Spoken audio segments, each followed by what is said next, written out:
মুয়াজ বিন জাবাল রাদিয়াল্লাহু আনহু তিনি ইরশাদ করেন যে রাসূল সাল্লাল্লাহু আলাইহি ওয়াসাল্লাম আমাকে 10টা বিষয়ে ওসিয়ত করেছেন।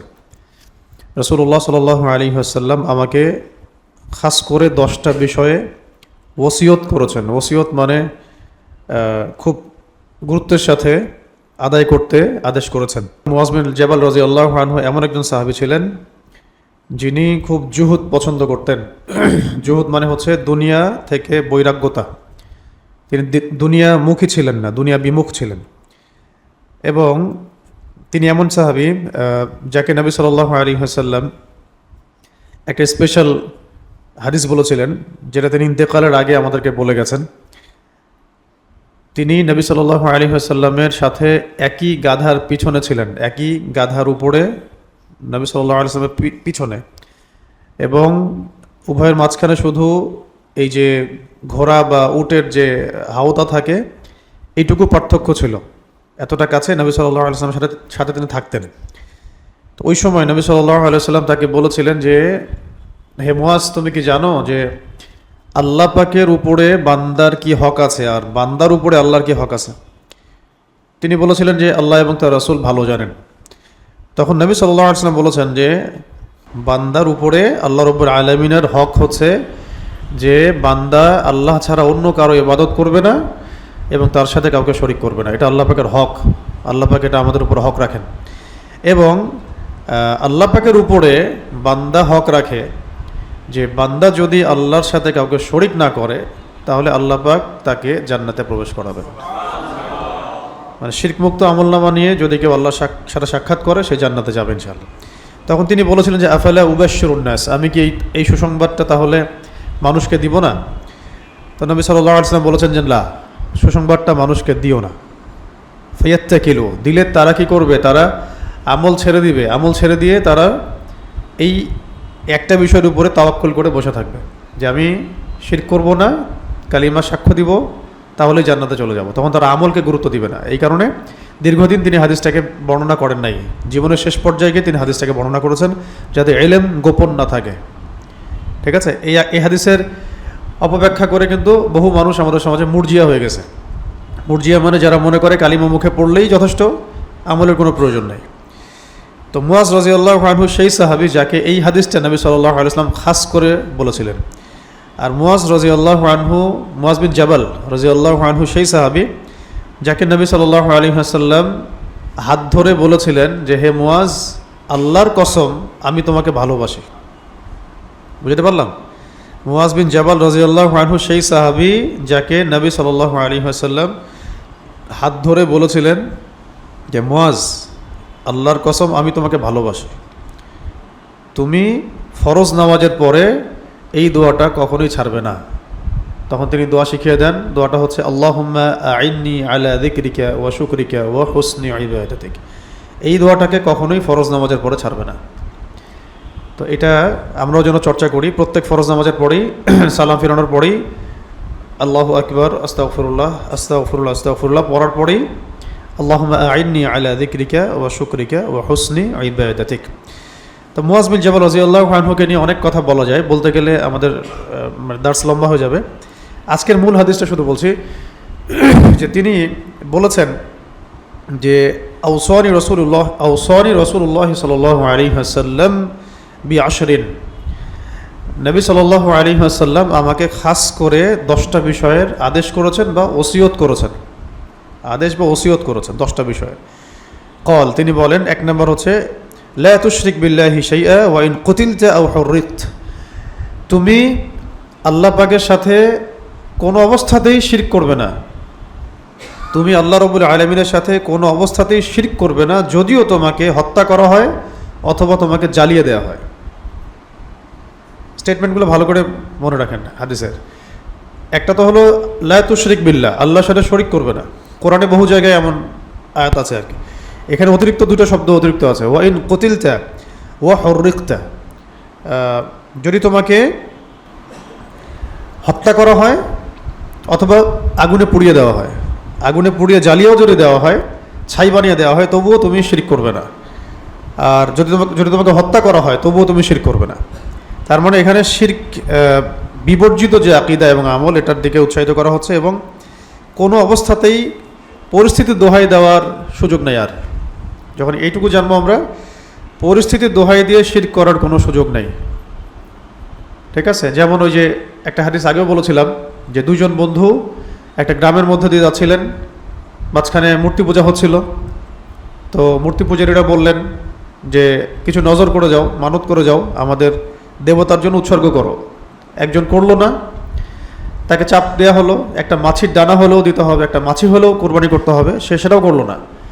তখন তারা তাকে হত্যা করলো। এই যে ভারতে যেগুলো হচ্ছে এরকম আর কি, বলো জয় শ্রীরাম নাহলে মারবো, বলো এটা না হলে মারবো, বলো এটা না হলে মারবো। বাড়িঘর জ্বালা দিচ্ছে, মুসলিমদের দোকানপাট ভাঙচুর করতেছে, বোনদেরকে ধর্ষণ করতেছে। হ্যাঁ, দেখতেই তো পারতেছেন। সব তো, এটা তো আর হিডেন কোনো বিষয় না, ওপেন সিক্রেট বিষয় সবার সামনে, সিক্রেটও তো নাই এটার। তো এরকমই ওই কওমও সেটাই করেছিল, কিন্তু সেই ব্যক্তি মাছিও উৎসর্গ করে নাই। নবী সাল্লাল্লাহু আলাইহি ওয়াসাল্লাম বলেছেন যে সে এখন জান্নাতে আছে। আর আরেকজন বন্ধু, সে ভেবেছিল যে মাছি একটা ছোট বিষয়, এটা কুরবানি করলে তেমন কিছু হবে না, তো ওই মাছি সে কুরবানি করে দেয় মূর্তির সামনে। তখন এই এতটুকু শিরক করার কারণে, মানে দেবতার সামনে একটা মাছি উৎসর্গ করার কারণে সে জাহান্নামে চলে গেছে। ঠিক আছে, বহু হাদিস আছে এই বিষয়ে, অনেক লম্বা সময় লাগবে। মূল কথা হচ্ছে হাদিসে কুদসিটাই আমাদের মাথা রাখা দরকার। একটা হাদিসে কুদসি আছে। হাদিসে কুদসি মানে হচ্ছে সেই হাদিস, যেই হাদিসটা মানে কওল, এটা আল্লাহ রাব্বুল আলামিনের কওল, মানে আল্লাহ পাক বলেন। যখনই দেখবেন হাদিসের মধ্যে আসছে যে আল্লাহ পাক বলেন, তখন বুঝবেন এটা হাদিসে কুদসি। তো এই হাদিসের মধ্যে আল্লাহ রাব্বুল আলামিন বলেছেন যে, হে আদম সন্তান, তুমি যদি আমার সামনে আসমান জমিন সমান গুনাহ নিয়ে হাজির হও, কিন্তু আমার সাথে কাউকে শরীক করো নাই, তাহলে আমি তোমার সামনে আসমান জমিন সমান ক্ষমা নিয়ে হাজির হব। এটা হলো শিরকের তাওহীদের একটা বুনিয়াদি হাদিস। শিরক মুক্ত আমল নিয়ে যদি কেউ মারা যায়, ইনশাআল্লাহ জান্নাতে যাবে। শিরক যুক্ত আমল নিয়ে মারা গেলে অবশ্যই জাহান্নামে যাবে। ইন্নাহু মা ইউশরিক বিল্লাহ ফাকাদ হারামাল্লাহু আলাইহিল জান্নাহ। যে ব্যক্তি শিরকে লিপ্ত হয়, আল্লাহ পাক তার জন্য জান্নাতকে হারাম করে দেন। নিশ্চয়ই যে ব্যক্তি শিরকে লিপ্ত হয়, আল্লাহ পাক তার জন্য জান্নাতকে হারাম করে দেন। ওয়া মাওয়াহুন নার, তার আবাসস্থল হচ্ছে জাহান্নাম। ওয়া মা লিযালিমিনা মিন আনসার, আর জালেমদের জন্য কোনো সাহায্যকারী নাই। উসুল মিরাজের রাতের হাদিসও সেম। ওখানেও নবী সাল্লাল্লাহু আলাইহি ওয়াসাল্লামকে বলা হয়েছে যে তোমার উম্মতের কোনো ব্যক্তি, নারী পুরুষ যেই হোক না কেন, যদি আসমান জমিন সমান গুনাহ নিয়ে আমার সামনে সাক্ষাৎ করে, কিন্তু আমার সাথে কাউকে শরীক করে নাই, তাহলে আমি তার সামনে আসমান জমিন সমান ক্ষমা নিয়ে হাজির হব।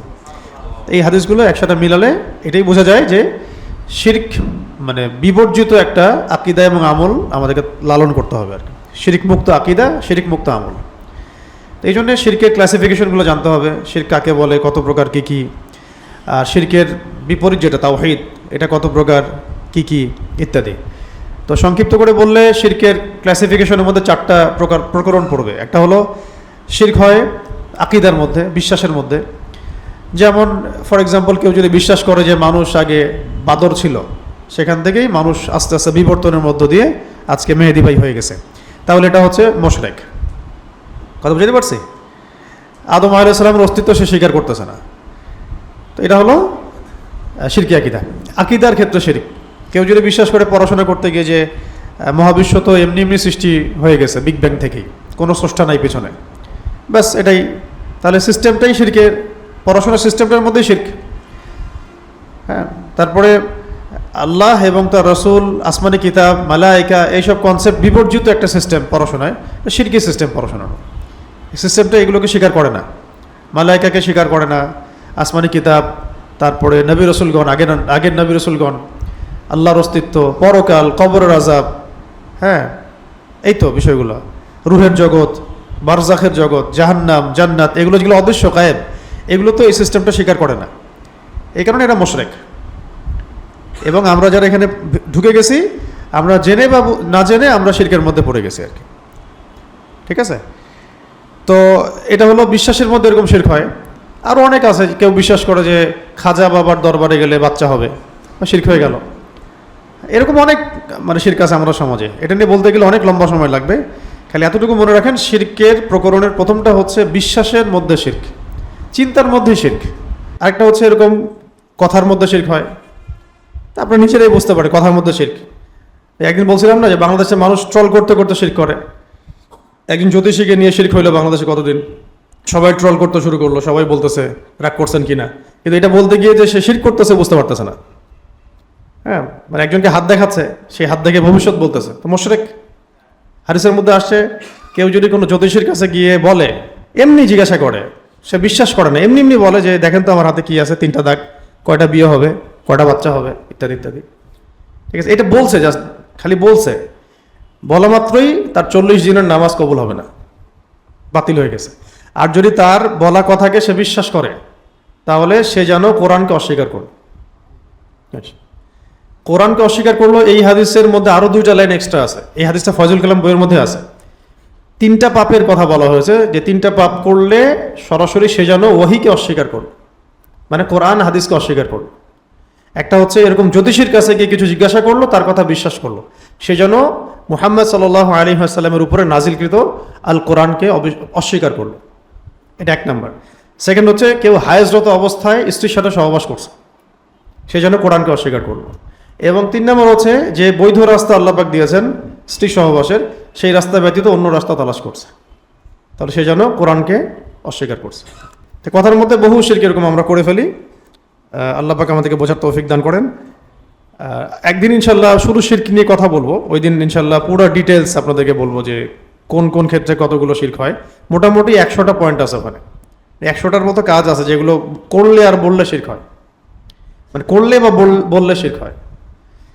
তো 1 নম্বর হচ্ছে বিশ্বাসের মধ্যে মানুষ শিরক করে, 2 নম্বর হচ্ছে কাজের মধ্যে, আর 3 নম্বর কথার মধ্যে।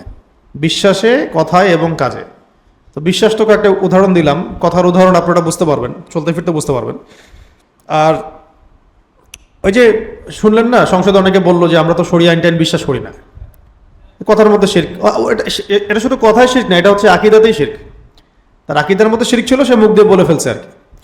এটা তার একার বক্তব্য না, পুরো সিস্টেমের বক্তব্য এটা। এই কারণে সিস্টেমটা মুশরিক, এই কারণে পুরো সিস্টেমটা কি মুশরিক, এবং এটা কুফরি। মানে এই সিস্টেমের এই আইডিওলজির উপর যদি কেউ মারা যায়, তাহলে ওই হাদিসের উপর মারা যাবে। মান মাতা ইউশরিক বিল্লাহি শাইআন দাখালান নার, কেউ যদি শিরকের উপর মারা যায় সে ব্যক্তি জাহান্নামে যাবে। ওয়া মান মাতা লা ইউশরিক বিল্লাহি শাইআন দাখালাল জান্নাহ, কেউ যদি এমন অবস্থায় মারা যায় যে সে শিরক আকীদাও নাই, আমলও নাই, কথাও নাই, সে জান্নাতে যাবে, সে জান্নাতে যাবেই ইনশাআল্লাহ। গুনাহ থাকলে আল্লাহ পাক সেটা ক্ষমাও করে দিতে পারেন, আবার শাস্তিও দিতে পারেন। দুনিয়াতে তার উপর অনেক পরীক্ষা নিরীক্ষা আসছে, এটা তার গুনাহ কাফফারা। তারপরে মৌতের যন্ত্রণা একটা কাফফারা, কবরের আযাব একটা কাফফারা, পরকালের মাঠে যে বিভীষিকা ওইটা একটা কাফফারা। শেষমেশ দেখা যাবে সে জান্নাতে চলে গেছে, সে শিরক করে নাই। তো এই হলো কথায়। আর বললাম কি আকীদায়। আরেকটা হচ্ছে যে কাজে, কাজের মধ্যে শিরক তো দেখেন আপনারা চোখ দিয়ে যে কবরে সিজদা করছে, কাজের মধ্যে আল্লাহ ছাড়া অন্য কারো কাছে চাচ্ছে, দোয়া করছে, আল্লাহ ছাড়া অন্য কারো জন্য কুরবানি করছে, জাদু করতেছে, জিনের উপাসনা করতেছে, এই গণকি করতেছে। এরকম বহু কাজ আছে যেগুলোর মধ্যে সিজদা করতেছে আল্লাহ ছাড়া অন্য কাউকে। অনেককে দেখা যায় কবরের চারপাশে তাওয়াফও করছে, কবরে মোমবাতি জ্বালাচ্ছে। আমাদের প্রশাসনের অনেক ভাই এই শিখা অনির্মাণের পূজা করে, শিখা চিরন্তনের পূজা করে, এগুলো শিরক। হ্যাঁ, শিরকি আকীদা দিয়ে তো আপনি ওই গাজওয়াতুল হিন্দ জিততে পারবেন না, মানে জিততে হবে তাওহীদের বেসিসে। হ্যাঁ, তো আমাদের অনেক অফিসার এখন বেদাতের কথা বলেন, কিন্তু সিস্টেমগত শিরকের কথা তারা বলেন না। বেদাতের কথা বলাটা একটু সহজ, সিস্টেমিক শিরকের কথা বলাটা একটু একটু জটিল, রিস্ক আছে আর কি, তখন সমস্যা। তো আগে শিরক ঠিক করেন, তারপর বেদাত ঠিক হয়ে যাবে ইনশাআল্লাহ। শিরকগুলোকে ঠিক করলে বেদাত অটোমেটিক্যালি ঠিক হয়ে যায় ইনশাআল্লাহ। তো বেদাত মুক্ত সমাজ গড়বো, এদিকে মুশরিক হয়ে বসে থাকবো, সেটা তো বললো আর কি। ঠিক আছে, তো আল্লাহ পাক আমাদেরকে শিরক বেদাত দূরে থেকে দূরে থাকার তৌফিক দান করে। আচ্ছা, আরেকটা হলো বলছিলাম যে কথায়, কাজে এবং আকীদা শিরক। আরেকটা শিরক আছে, সেটা হচ্ছে রিয়া বা গোপন শিরক। রিয়া বা গোপন শিরক মানে কেউ যদি যে কোনো আমল এই উদ্দেশ্যে করে যে মানুষ তাকে ভালো বলবে বা কেউ দেখছে, কাউকে সন্তুষ্ট করার জন্য আল্লাহ ছাড়া, এটা শিরক। যেটা আপনাদের ডেমোক্রেটিক পলিটিক্সে বেশি হয়, ওটাতে আল্লাহকে সন্তুষ্ট করার চাইতে মানুষকে খুশি করার দিকে আমরা বেশি ফোকাস করি, হোক ইসলামিক বা অনইসলামিক দল। কারণ আমাদের মানুষের ভোটের দরকার, এই জন্য তাকে খুশি করতে হবে। কথা বুঝতে পারছে? এই জন্য এখানে মূল যে সত্তা আল্লাহ রাব্বুল আলামিন, তাকে রাজি খুশি করার চাইতে জনগণকে খুশি করার দিকে আমরা বেশি ব্যস্ত হই। তখন এখানে ভালো কাজের মধ্যে রিয়া আসে। ইলেকশনের আগে আপনাকে তো দাড়ি টুপি লাগাইতে হবে, নাহলে তো ভোট পাবেন না। তারপরে আপনি অনেক জায়গায় সভাপতি হইতে হবে, দান সৎকা করবেন মাহফিলে, মাদ্রাসায়, মসজিদে, এবং ছবি টবি উঠাইতে হবে, নাহলে তো মানুষ জানলোই না যে আপনি ভালো মানুষ। আর যদি মানুষ না জানে আপনি ভালো মানুষ, তা ভোট দিবে কেমন করে? এই কারণে এখানে আপনাকে রিয়ার অনেক সুযোগ থাকে। এটা সব জায়গাতেই, শুধু পলিটিক্সে না। যে কোনো আমল যদি আমরা আল্লাহ ছাড়া অন্য কাউকে রাজি খুশি করার জন্য করি বা দেখানোর জন্য করি, এটাকে বলা হয় শিরকে খফি বা রিয়া। এটা হলো শিরকের 4 নম্বর প্রকরণ। এছাড়া আরও অনেক প্রকরণ আছে। আমরা ইনশাল্লাহ এই ধারাবাহিক আলোচনাগুলো শেষ হোক, তারপরে তাওহীদ আর শিরকের সেশন আসলে আমরা শিরক কাকে বলে, কত প্রকার কি কি, এটার পুরো 100টা ক্লাসিফিকেশন আপনাদেরকে শোনাবো ইনশাআল্লাহ। আচ্ছা, এখন তাহলে মুয়াজ বিন জাবাল রাদিয়াল্লাহু আনহুকে প্রথম যে ওসিয়ত করা হয়েছে এটা কি? তুমি আল্লাহর সাথে কাউকে শরিক করবে না, যদিও তোমাকে মেরে ফেলা হয় অথবা তোমাকে জ্বালিয়ে দেওয়া, আগুনে পুড়িয়ে দিলেও করবে না, আর হত্যা করা হলেও করবে না। তো এই বিষয়ে এক ব্যাখ্যাতে এটাও আসছে যে সাহাবায়ে কেরাম যখন মক্কায় নির্যাতিত হচ্ছেন 13 বছর, তখন অনেক সাহাবী এসে অভিযোগ করেছিলেন, ইয়া রাসূলুল্লাহ সাল্লাল্লাহু আলাইহি সাল্লাম, আপনি এই কাফেরদের বিরুদ্ধে বদদোয়া করেন যাতে তারা ধ্বংস হয়ে যায়। তো নবী সাল্লাল্লাহু আলাইহি ওয়াসাল্লাম তখন চাদর মুড়ি দিয়ে হাতিমের মধ্যে শুয়েছিলেন। হাতিম মানে কাবা ঘরের ওই যে চাঁদের মতো যে অংশটা দেখেন না বাহিরে বাম দিকে, এটাকে কাবার হাতিম বলা হয়। বুঝতে পারছেন কোনটা? এই যে গোল রাউন্ড করা, কাবার হাতিম বলে। আসলে ওইটা হচ্ছে কাবার মূল পার্ট। এতদূর পর্যন্ত কাবা ঘর ছিল। ইব্রাহিম আলাইহিস সালাম এবং ইসমাইল আলাইহিস সালাম যখন কাবা ঘর নির্মাণ করেছেন, তখন এটা এই এতদূর পর্যন্ত ছিল। পরে সংস্কার যখন করা হয়েছে নবী সাল্লাল্লাহু আলাইহি ওয়াসাল্লামের সময়ে, মানে উনি তখন তিনি চাচাদের সাথে কাজ করছিলেন। ওহী আসার আগের কথা। তখন এই আবু জেহেলরা কাবাঘর ভেঙে সংস্কার করতে গিয়ে একটা শর্ত দিয়েছিল যে হালাল টাকা ছাড়া হারাম টাকা এখানে ঢুকাবো না। তোমরা আল্লাহর ঘরের কাজ করতেছো, তো এখন কোনো রকমের অবৈধ টাকা এখানে ঢুকানো যাবে না। তো সমস্ত কুরাইশদের হালাল টাকা যেগুলা, ওগুলো দিয়ে এই পর্যন্ত কাজ হয়েছে। বাকি টাকা তারা ম্যানেজ করতে পারে নাই, হালাল ছিল না ইকোনমি। তারপর তারা কনসিয়াস ছিল যে হালাল টাকাই দিতে হবে, এখানে হারাম দেওয়া যাবে না। ঠিক আছে? আর আমরা এখন হারাম যে টাকাগুলো আছে এগুলো মসজিদ মাদ্রাসা দিয়ে হালাল করি আর কি। ঠিক আছে? এবং ওগুলোই আমরা খাই। এই কারণে আমাদের মধ্যে ওই চেতনা থাকে না, ব্লাডের মধ্যে হারাম ঢুকে যাচ্ছে এইভাবে। তো ওইটা হলো হাতিম, যেটা এই পাশের অর্ধ চন্দ্রাকৃতির জায়গায়, ওই পর্যন্ত ছিল কাবার মূল বেস। পরে যেহেতু টাকা পয়সা শর্ট, ওই জন্য এটাকে এতটুকু করতে হয়েছে আর কি, ওই আবু জেহেলদের যুগে। পরে এটার উপর নতুন করে আর কাজ করা হয় নাই, কারণ রাসূল সাল্লাল্লাহু আলাইহি ওয়াসাল্লাম ফিতনা সম্পর্কে খুব সতর্ক ছিলেন যে আমি যদি আবার এটাকে নতুন করে এটা করতে চাই, আরবদের মধ্যে সবার মধ্যে একটা ফিতনা সৃষ্টি হতে পারে যে আল্লাহর ঘরকে আবার ভাঙা হচ্ছে, আবার করা হচ্ছে। তো ওই অবস্থায় ছিল। তো এই হাতিমে তিনি শুয়েছিলেন। তখন সাহাবী এসে জিজ্ঞাসা করছেন, ইয়া রাসূলুল্লাহ, আপনি বদদোয়া করেন সাল্লাল্লাহু আলাইহি ওয়াসাল্লাম।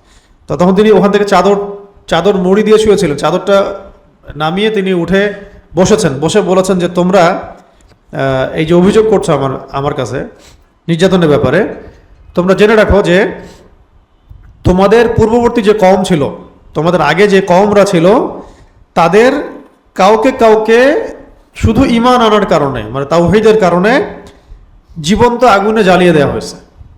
এই যেখানে শব্দটা আসে ওয়াইন কতিলতা আও হুররিকতা, জীবন্ত আগুনে পুড়িয়ে ফেলা হয়েছে ঈমানের কারণে। আবার কাউকে কাউকে শুইয়ে দিয়ে লোহার চিরুনি দিয়ে তাদের গোশত আর হাড্ডি আলাদা করে ফেলা হয়েছে ঈমানের কারণে। এই কথাটা নবী সাল্লাল্লাহু আলাইহি ওয়াসাল্লাম কাদেরকে বলছেন? যে সাহাবীরা মক্কার ওই 13 বছরে অবর্ণনীয় নির্যাতন সহ্য করতেছেন মক্কায়, তাদেরকে তিনি এইটা বলছেন মোটিভেশন। তাদেরকে তিনি এইটা মোটিভেশন দিচ্ছেন যে তোমরা যে অভিযোগ করতেছো নির্যাতনের, আযাবের, জেনে রাখো তোমাদের আগে যারা যারা চলে গেছে, যে কওম চলে গেছে, তাদের কাউকে কাউকে জীবন্ত আগুনে জ্বালিয়ে দেওয়া হয়েছে ঈমান আনার কারণে, এবং কাউকে কাউকে লোহার চিরুনি দিয়ে একদম গোশত আর হাড় আলাদা করে ফেলা হয়েছে। ওয়ালাকিন্নাকুম তাস্তাআজিলুন, কিন্তু তোমরা খুব তাড়াহুড়া করছো। জেনে রাখো যে ইসলাম অবশ্যই মাশরিক থেকে মাগরিব পর্যন্ত পৌঁছায় যাবে ইনশাআল্লাহ। তো এটা হলো 1 নাম্বার, যে আমরা কোনো অবস্থাতেই আল্লাহ পাকের সাথে শরিক করব না, যদিও আমাদেরকে জ্বালিয়ে দেওয়া হয় বা হত্যা করা হয়। 2 নাম্বার আমি বলে শেষ করে দেই, না হলে অনেক লম্বা হয়ে যাবে। 2 নম্বর হচ্ছে ওয়ালা তাউক্কান্না ওয়ালিদাইক, তুমি তোমার পিতামাতার অবাধ্য হবে না। 2 নম্বর ওসিয়ত মুআজ বিন জাবাল রাদিয়াল্লাহু আনহুকে নবী সাল্লাল্লাহু আলাইহি ওয়াসাল্লাম করছেন যে ওয়ালা তাউক্কান্না ওয়ালিদাইক, তুমি তোমার পিতামাতার অবাধ্য হবে না। ওয়াইন আমারাক আন তাখরুজা মিন আহলিক ওয়া মালিক, যে তারা যদি তোমাকে এই আদেশ করে যে তুমি তোমার আহাল এবং মাল সব ছেড়ে দাও, আহাল পরিবার মাল এটাও ত্যাগ করতেও বলে, তবুও তুমি তাদের অবাধ্য হবে না। মানে এটা বৈধ কারণে আর কি, অবৈধ তো কারণে না, বৈধ কারণে, উপযুক্ত কারণে যদি তারা বলে যে তোমার এই আহাল ভালো না, ছেড়ে দাও, অবাধ্য হওয়া যাবে না। কোনো অবস্থাতেই তুমি পিতামাতার অবাধ্য হবে না, যদিও তারা তোমাকে তোমার স্ত্রী সন্তান, আহাল পরিবার, ধন সম্পদ ছেড়ে দিতে বলে, তবুও না। আচ্ছা, 3 নম্বর হচ্ছে ওয়ালা তাতরুকান্না সলাতাল মাকতুবাতা মুতাআম্মিদা, ইচ্ছাকৃতভাবে ফরজ নামাজ ছেড়ে দিবে না, ইচ্ছাকৃতভাবে ফরজ নামাজকে কোনো অবস্থায় ছেড়ে দিবে না। 3 নম্বর এটা, ফাইন্না মান তারাকা সলাতান মাকতুবাতান মুতাআম্মিদান ফাকাদ বারিয়াত মিন যিম্মাতিল্লাহ, কারণ কেউ যদি ইচ্ছাকৃতভাবে তার উপরে অর্পিত ফরজ নামাজকে ছেড়ে দেয়, সে আল্লাহ পাকের জিম্মেদারি থেকে মুক্ত হয়ে যায়। তার উপরে আল্লাহ পাকের কোনো জিম্মেদারি নাই, কোনো নিরাপত্তা নাই, কোনো হেফাজত নাই, কোনো জিম্মেদারি নাই। আবার বলছি, ওয়ালা তাতরুকান্না সলাতান মাকতুবাতান মুতাআম্মিদান, অর্থাৎ কোনো অবস্থাতেই তুমি তোমার উপরে অর্পিত ফরজ নামাজ ইচ্ছা করে ছেড়ে দিবে না।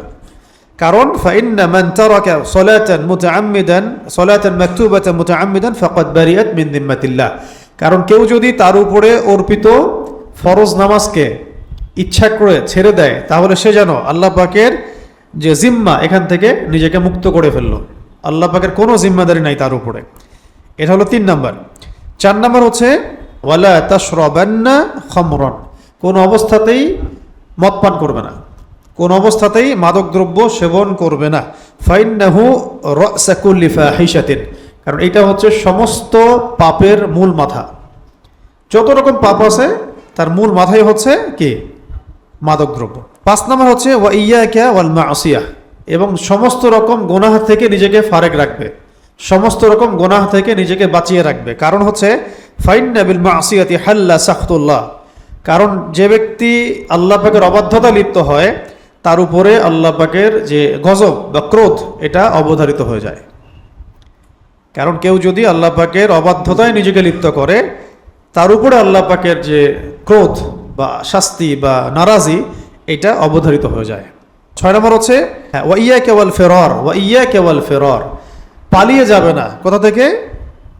ওয়া ইয়াকা ওয়াল ফিরার মিনাজ জাহফি, মানে যুদ্ধের মাঠ থেকে পালিয়ে যাবে না, যুদ্ধের মাঠ থেকে, যুদ্ধক্ষেত্র থেকে পালিয়ে যাবে না। ওয়া ইয়াকা ওয়াল ফিরার মিনাজ জাহফি, মানে তুমি যুদ্ধের মাঠ থেকে হে মুআজ পালিয়ে যাবে না, বা হে মুআজ তুমি যুদ্ধের মাঠ থেকে পালিয়ে যাবে না। ওয়াইন হালাকান নাস, যদিও সমস্ত মানুষ হালাক হয়ে যায়, শহীদ হয়ে যায় বা মারা যায়, তবুও তুমি যুদ্ধের মাঠ থেকে পালাবে না। আর আমরা তো যুদ্ধের মাঠেই নাই, তাই পালা যাচ্ছি। ঠিক আছে, সুবহানাল্লাহ। ওয়া ইয়াকা ওয়াল ফিরার মিনাজ জাহফি ওয়াইন হালাকান নাস, যুদ্ধের মাঠ থেকে পালিয়ে যাবে না, যদিও সমস্ত মানুষ ধ্বংস হয়ে যায়। এটা হলো 6। 7 হচ্ছে ওয়াইদা আসাবান নাসু মাউতুন ওয়াইদা আসাবান নাস মাউতুন ওয়া আনতা ফীহিম ফাসবুত, যদি তুমি যে এলাকায় আছো, তুমি যেখানে বসবাস করো, সেই এলাকায় যদি মহামারী দেখা দেয়, এখানে মাউত মানে হচ্ছে মহামারী দেখা দেয়, ওয়া আনতা ফীহিম, এবং তুমি তাদের মধ্যেই থাকো, তাহলে ফাসবুত, সেখান থেকে পালিয়ে যেও না, ওখানেই থাকো। আবার বলছে ওয়াইদা আসাবান নাস মাউতুন ওয়া আনতা ফীহিম ফাসবুত, যদি তুমি যেখানে থাকো সেখানে মহামারী দেখা দেয়, তাহলে তুমি সেখানে অবস্থান করো, সেখান থেকে পালিয়ে যেও না। কারণ কাদারে যা লেখা আছে তাই হবে, আর তুমি ওখান থেকে চলে গেলে অন্য এলাকায় মহামারী ছড়াবে, তারও 1000টা মানুষের মৃত্যুর কারণ হওয়ার চাইতে শহীদ হয়ে যাওয়া তাও ভালো। এটা বোঝানো হয়েছে। 8, 9, 10 তিনটা পরিবার সংক্রান্ত। 8 নম্বরে নবী সাল্লাল্লাহু আলাইহি ওয়াসাল্লাম বলছেন যে ওয়ানফিক আলা ইয়ালিকা মিন তৌলিক, তোমার সাধ্য অনুযায়ী তুমি তোমার পরিবারের পিছনে খরচ করো। তোমার সাধ্য অনুযায়ী তোমার পরিবারের পিছনে খরচ করো। এটা পরিবারের পিছনে খরচ করাটা ইবাদত। এটা আমাদের দায়িত্ব, তো দায়িত্বই, এটা আমরা দায়িত্ব পালন করছি আল্লাহ সন্তুষ্টির জন্য। কারণ এখানে এক একটা লোকমার বিনিময়ে আপনি নেকি পাবেন, আমরা নেকি পাবো। ঠিক আছে? ওয়ানফিক, আনফিকটা আদেশের শব্দ, অবশ্যই ব্যয় করো। ওয়ানফিক আলা ইয়ালিক মিন তৌলিক, তোমার সামর্থ্য অনুযায়ী, সাধ্য অনুযায়ী তুমি তোমার পরিবারের পিছনে খরচ করো। এটা হলো 8। 9 হচ্ছে ওয়ালা তারফা আনহুম আসওয়াকা আদাবান। এটা খুব ইম্পর্টেন্ট, যে তুমি তোমার পরিবারের উপর থেকে আদবের লাঠি উঠিয়ে নিবে না। তুমি তোমার পরিবারের উপর থেকে আদবের লাঠি উঠিয়ে নিবে না, মানে শাসন পরিবারে থাকতে হবে। সন্তান, ছেলে মেয়ে, স্ত্রী সন্তান, আহাল পরিবারের শাসন থাকতে হবে। ঠিক আছে? ওয়ালা তারফা আনহুম আসওয়াকা আদাবান, আদবের লাঠি তাদের উপর থেকে কখনোই উঠিয়ে নিবে না। এবং 10 নম্বর হচ্ছে ও আখিফ হুম ফিল্লাহ, ও আখিফ হুম ফিল্লাহ, তুমি তাদেরকে আল্লাহর ভয় দেখাতে থাকবে। তুমি তোমার পরিবারবর্গকে আল্লাহর ভয় দেখাতে থাকবে। তাহলে লাস্টের 3টা হচ্ছে ফ্যামিলি সংক্রান্ত আর কি। একটা হলো ব্যয় করা, একটা হলো আদব শেখানো, একটা হলো আল্লাহর ভয় দেখানো। এই 10টা আদেশ নবী করিম সাল্লাল্লাহু আলাইহি ওয়াসাল্লাম খাস করে মুয়াজ বিন জাবাল রাদিয়াল্লাহু আনহুকে করেছেন। শেষ করার আগে আমরা আরেকবার রিভিউ করে দিচ্ছি। عن معاذ رضي الله عنه قال معاذ بن جبل رضي الله عنه থেকে বর্ণিত আওসানি রাসূলুল্লাহ সাল্লাল্লাহু আলাইহি ওয়াসাল্লাম ب10 কালিমাত, রাসূল সাল্লাল্লাহু আলাইহি ওয়াসাল্লাম আমাকে 10টা বিষয়ের আদেশ করেছেন বা ওসিয়ত করেছেন। 1 নম্বর হচ্ছে লা তুশরিক বিল্লাহি শাইআ, তুমি আল্লাহর সাথে কাউকে শরীক করবে না। ওয়া ইন কুতিলতা ওয়া হুররিকত, যদিও তোমাকে হত্যা করা হয় অথবা তোমাকে জ্বালিয়ে দেওয়া হয়। ওয়ালা তাউক্কান্না ওয়ালিদাইক, তুমি তোমার বাবা মায়ের অবাধ্য হবে না। ওয়াইন আমারাকা আন তাখরুজা মিন আহলিক ওয়া মালিক, যদিও তারা তোমাকে তোমার আহাল এবং মাল থেকে মানে আহাল এবং মাল ত্যাগ করতে বলে, যদিও তারা তোমাকে তোমার আহাল এবং মাল ত্যাগ করতে বলে। 3 নম্বর ওয়ালা তাতরুকান্না সালাতাল মাকতুবাতান মুতাআম্মিদান, কোনো অবস্থাতেই তোমার উপরে অর্পিত ফরজ নামাজকে ইচ্ছা করে ছেড়ে দিবে না। ফাইন্না মান তারাকা সালাতান মাকতুবাতান মুতাআম্মিদান ফাকাদ বারিআত মিন যিম্মাতিল্লাহ, কারণ যে ব্যক্তি তার উপর অর্পিত ফরজ নামাজকে ইচ্ছা করে ছেড়ে দেয় সে যেন আল্লাহ পাকের জিম্মাদারি থেকে মুক্ত হয়ে গেল। 4 ওয়ালা তাশরাবান্না খামরান, কোনো অবস্থাতেই মদ পান করবে না, কারণ ফাইন্নাহু রাসা কুল্লি ফাহিশাতিন, কারণ এটা হচ্ছে সমস্ত ফাহেশা বা পাপাচার যে কাজ, এগুলোর মূল মাথাই হচ্ছে মদ পান করা, মাদকদ্রব্য। 5 নম্বর ওয়া ইয়াকা ওয়াল মাসিয়া, আল্লাহ রাব্বুল আলামিনের অবাধ্যতামূলক যে কাজগুলো, আল্লাহ পাকের অবাধ্যতামূলক যে কাজ, এগুলো থেকে নিজেকে বাঁচিয়ে রাখবে। ফাইন্না বিল মাসিয়াতি হাল্লা সাখতুল্লাহ, কারণ আল্লাহর অবাধ্যতায় আল্লাহ পাকের গজব বা ক্রোধ অবধারিত হয়ে যায় বা হালাল হয়ে যায়। 6 হচ্ছে ওয়া ইয়াকা ওয়াল ফিরার মিনাজ জাহফি, যুদ্ধের মাঠ থেকে কোন অবস্থায় পালিয়ে যাবে না। ওয়াইন হালাকান নাস, যদিও সমস্ত মানুষ ধ্বংস হয়ে যায়। 7 ওয়াইদা আসাবান নাস মাউতুন, যদি কোনো অঞ্চলে মানুষের মধ্যে মহামারী ছড়িয়ে পড়ে, ওয়া আনতা ফীহিম, তুমি তাদের মধ্যেই থাকো, ফাসবুত, তাহলে সেখানেই অবস্থান করো, সেখান থেকে পালিয়ে যাবে না। 8 নম্বর ওয়ানফিক আলা ইয়ালিক মিন তৌলিক, তুমি তোমার সাধ্য অনুযায়ী পরিবারবর্গের উপরে খরচ করবে।